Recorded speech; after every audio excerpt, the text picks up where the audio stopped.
বাটির মধ্যে পটল নিয়ে নিয়েছি। তো পটল সবাই ভাজা খাও, তো সরু সরু করে কেটে নিয়ে খাও। আজকে কিন্তু অন্যভাবে আমি পটলটা ভাজবো। তো কীভাবে ভাজবো তোমাদেরকে প্রথমে বলে দিচ্ছি।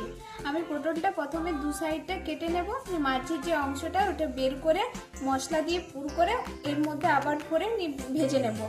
তো দেখো কেমন করে কেটে নিই। দেখো প্রথমে আমি দু সাইডটা কেটে নিচ্ছি। কাটা হয়ে গেছে। এরপর ছুরির সাহায্যে বা চামচের সাহায্যে আমি এই মাঝের যে অংশটা আছে ওটা আমি বের করে নেবো পুর করার জন্য। পুরটা আমি মশলা দিয়ে করবো, তো সেটাও তোমাদেরকে দেখাবো যখন আমি করবো।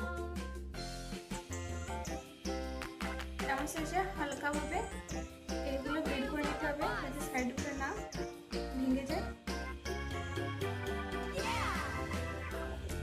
পটলের মাঝের যে অংশটা চামচের সাহায্যে আমি কুড়ে কুড়ে বের করে নিচ্ছি। দেখতে পাচ্ছ কত বেরোচ্ছে। এবার প্রতিটা পটলকে মাঝের যে অংশটা কুড়ে নিতে হবে, আর তারপরে এই তিন সাইডটা ছুরির সাহায্যে ছুনে নিতে হবে।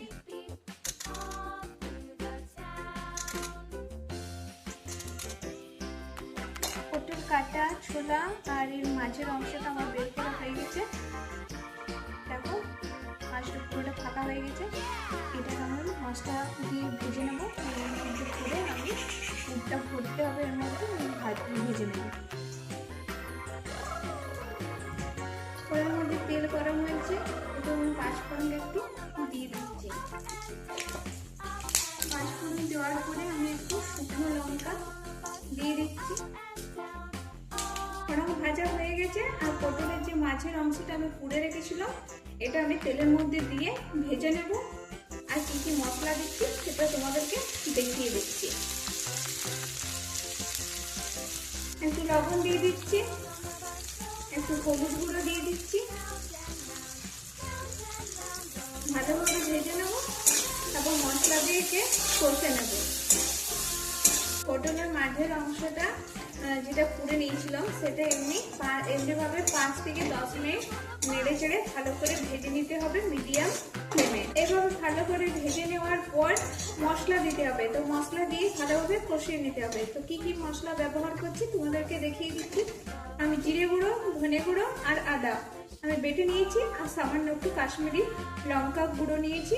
এর মধ্যে দিয়ে ভালোভাবে কষে নেব।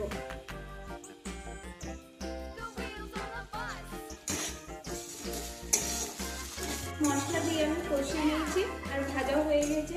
এরপর আমি নামিয়ে নিচ্ছি।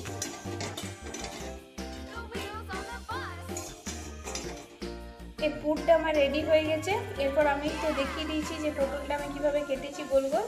এই পটলের মাঝের অংশে আমি এই পুরটা দিয়ে দেবো। পুরটা দেখো আমি আস্তে আস্তে করে ভরতে হবে যাতে না পটলটা ফেটে যায়।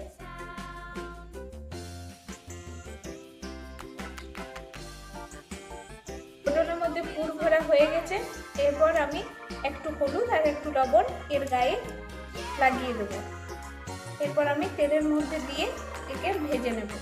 তেল গরম হয়ে গেছে কড়াইয়ের মধ্যে। এরপর আমি পটলটা দিয়ে ভালোভাবে ভেজে নেব।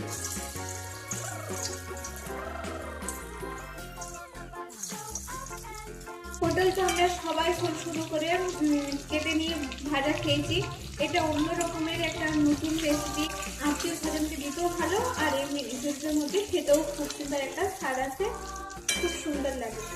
তো ভালোভাবে একদম মিডিয়াম ফ্লেমে শুধু আস্তে আস্তে ভাবে ভেজে নিতে হবে। একটু সময় লাগে কিন্তু খেতে হবে। পটল আমার ভাজা হয়ে গেছে। এরপর আমি তুলে নেব। পটল ভাজা আমার হয়ে গেছে। কিভাবে ভাজলাম, কি কি করলাম, কি কি মশলা ব্যবহার করলাম সব কিছু তোমাদেরকে দেখিয়ে দিয়েছি। আমার পটলের এই নতুন ভাজার রেসিপিটা যদি তোমরা ফেসবুক থেকে দেখছো তো লাইক, কমেন্ট আর ফলো করবে, আর প্রচুর পরিমাণে শেয়ার করে দেবে। আর যারা ইউটিউব থেকে দেখছো তারা লাইক, কমেন্ট, সাবস্ক্রাইব করবে আর প্রচুর পরিমাণে শেয়ার করে দেবে।